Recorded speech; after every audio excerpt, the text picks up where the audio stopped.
इस बीच पाकिस्तान के बलूचिस्तान से तेल के टैंकर में विस्फोट का दिल दहला देने वाला एक वीडियो सामने आया। इस वीडियो में तेल के टैंकर में जबरदस्त धमाका हुआ और वो वीडियो आपको दिखाएंगे हम। ये देखिए वीडियो आप देख रहे हैं, तेल के टैंकर में जोरदार धमाका हुआ है। धमाके के बाद यहाँ पर आग भी लगी है और आग जो है वो लावे की तरह बहती हुई नजर आई है। आसपास के लोग डर गए, घबरा गए। धमाके की आवाज दिल दहला देने वाली थी। पूरे इलाके में काले धुएं का गुबार छा गया। विस्फोट के साथ यहाँ पर चीख पुकार भी मच गई। लोग इधर उधर भागते हुए डर से नजर आए। इस हादसे में 40 से ज्यादा लोग झुलसे हैं। हालांकि ये धमाका किस वजह से हुआ है ये अब तक साफ नहीं हुआ है। क्या का अरे अल्लाह अकबर। पहलगाम हमले में आतंकवादियों ने फुल प्रूफ प्लानिंग की थी। बेसरन घाटी तक पहुंचने के लिए 22 घंटे ट्रैकिंग की और हमले को अंजाम दिया। घटना की जांच एनआईए की टीम कर रही है और हर पहलू का बारीकी से पता लगा रही है। बताया जा रहा है कि हमले से पहले आतंकवादियों की ट्रेनिंग भी हुई है। रिपोर्ट देखिए।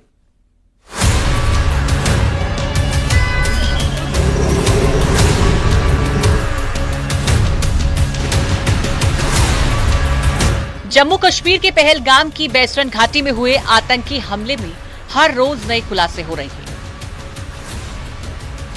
जिसके बाद सुरक्षा एजेंसियों के हर पहलू की जांच की जा रही है।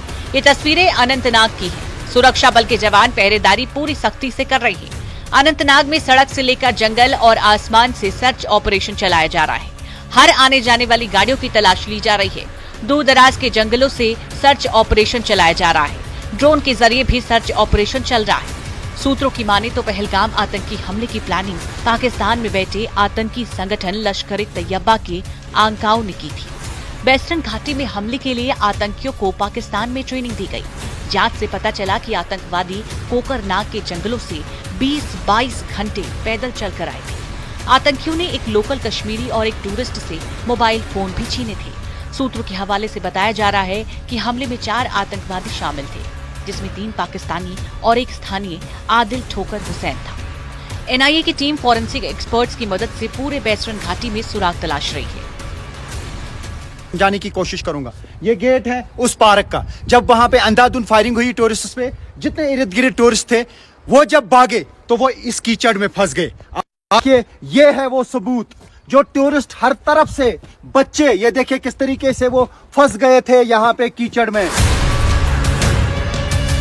सूत्रों के मुताबिक आदिल हुसैन 2018 में मजहबी तौर से कट्टरपंथी बनने के बाद हिजबुल मुजाहिदीन में शामिल हुआ था। वो वैध दस्तावेजों के साथ पाकिस्तान गया, जहां उसने लश्कर-ए-तैयबा के साथ कड़ी ट्रेनिंग ली। 2024 में कश्मीर घाटी लौट आया और कश्मीर में पाकिस्तानी आतंकवादियों का मददगार बन गया। उसकी मदद से ही पाकिस्तानी आतंकियों ने कोकरनाग के जंगलों में 22 घंटे की ट्रैकिंग की। जांच में ये भी सामने आया है कि आदिल ने अपना नेटवर्क भी बना रखा था। पर्यटकों के बीच रोजी रोटी कमाने वाले भी उसके मुखबिर थे। जांच के दौरान ये भी जानकारी मिली है कि दुकान के पीछे से 2 आतंकी आए थे। AK-47 और M4 राइफल से गोली चलाई गई। बेसरन के घटनास्थल से चाइनीज स्टील कारतूस भी मिले, जो बुलेट प्रूफ जैकेट को भी छलनी कर सकती है। 2 अन्य आतंकवादियों ने जिपलाइन एरिया के पास से गोलीबारी की। इसके बाद चारों आतंकियों ने पैंट उतरवाई, कई पर्यटकों के धर्म की जानकारी पुख्ता की और गोली मार दी।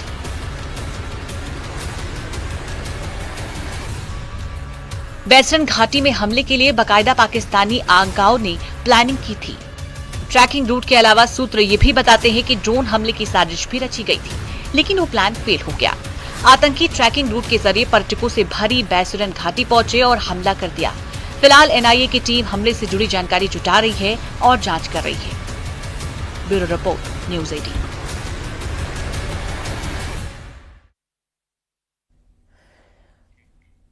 पाक फौज का नापाक चेहरा एक बार फिर से बेनकाब हो गया। पीओके के गांव में आम नागरिकों को बंधक बना लिया गया। पाकिस्तान अब इन मासूमों को ह्यूमन शील्ड की तरह इस्तेमाल करने की साजिश रच रहा है। खुफिया रिपोर्ट साफ कहती है कि पाकिस्तान अपनी नाकामियों को छुपाने के लिए इन निर्दोष लोगों की जिंदगियों को दांव पर लगाने की तैयारी कर चुका है।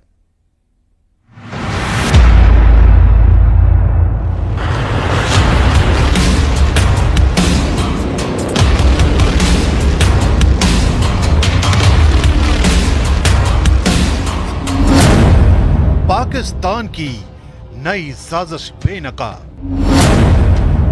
सरहद पर गांव वालों को बनाया बंधक। ह्यूमन शील्ड बनाना चाहता है पाकिस्तान। पीओके में मासूमों को बनाया ठार।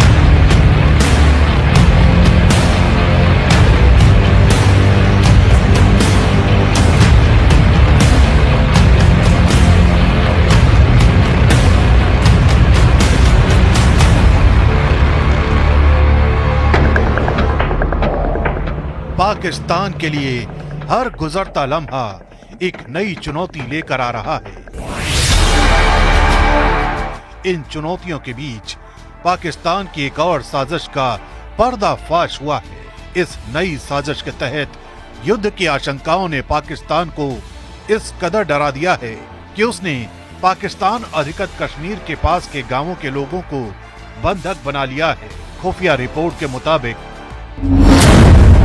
भारत के पलटवार की संभावनाओं के चलते पाकिस्तानी सेना ने अपनी तैनाती में भी इजाफा कर दिया है। चौंकाने वाली बात यह है कि पाकिस्तान की सेना ने गांव वालों को बंधक बना लिया है। खबर है कि यहां के कई गांव ऐसे हैं जहां लोग सुरक्षित इलाके की तलाश में अपना गांव छोड़कर जाना चाहते हैं, लेकिन पाकिस्तानी फौज उन्हें जाने नहीं दे रही है। कई गांव की हालात ऐसी ही बताई जा रही है। खुफिया रिपोर्ट के मुताबिक पाकिस्तानी फौज की तरफ से इन गांव के बीचों बीच अपनी नई मोर्टार पोजीशन तैयार की जा रही है। साथ ही कई नए बंकर भी बनाए जा रहे हैं, जबकि आम गांव वालों के लिए बंकर भी नहीं है। पाकिस्तानी सेना पहले भी इस तरह की हरकत कर चुकी है। 4 साल पहले जब भारत और पाकिस्तान के बीच सीज फायर हुआ, उससे पहले रोज छोटे हथियार नहीं बड़े हथियारों से फायरिंग की जाती थी, जिसमें आर्टिलरी गन भी शामिल थी। लेकिन भारतीय सेना ने इस तरह से जवाब दिया कि पाकिस्तान को मजबूरन अपनी गन पिट और मोर्टार पोजीशन को गांव के बीच स्थापित करना पड़ा। पाक सेना की साजिश थी कि भारत के पलटवार से गांव के लोगों को नुकसान पहुंचे और फिर अंतर्राष्ट्रीय समुदाय के सामने भारत को बदनाम कर सके। साल 2020 में तो पाकिस्तान ने सीज फायर वायलेशन के सारे रिकॉर्ड तोड़ दिए थे। एक साल में 3500 से ज्यादा बार गोलीबारी की थी।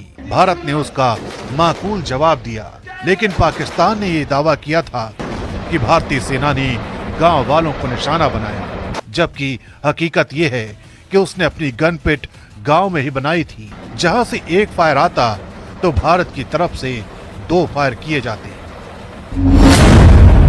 दरअसल लॉन्च पैड कोई स्पेशल इलाका नहीं होता, बल्कि एलओसी के पास 500 से 700 मीटर दूर कोई गांव का घर हो सकता है, जिसे एलओसी पार करने के लिए चुना जाता है। लॉन्च पैड पर भेजे जाने से पहले पाकिस्तान सेना के पोस्ट पर जब आतंकियों को भेजा जाता है तो वहीं पर रहकर आतंकी रेकी करते हैं कि किस जगह से घुसपैठ की जा सकती है।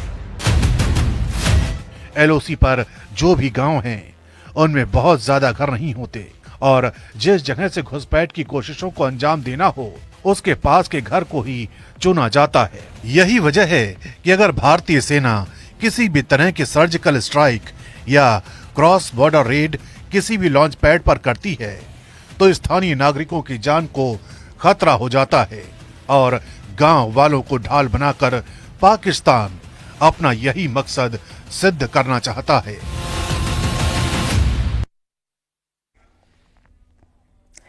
और आइए बढ़ते आगे, कुछ और खबरें आप तक पहुंचाते हैं। शाहजहांपुर की बात करेंगे, जहां पर पुलिस ने खुद को सचिव बताने वाले एक शातिर नटवर लाल को गिरफ्तार किया है।